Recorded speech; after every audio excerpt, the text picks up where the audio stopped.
How do you measure success? Attorney G, paano nga ba nasusukat ang tagumpay?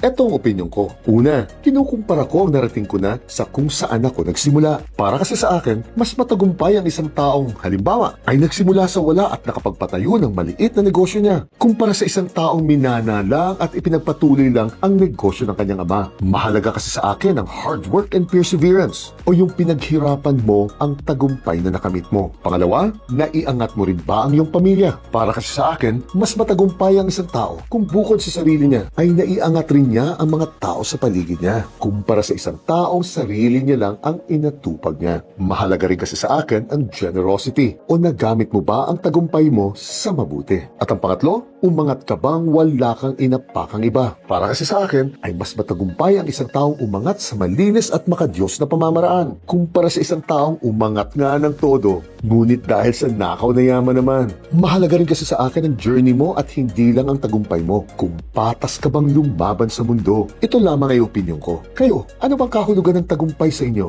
Gina.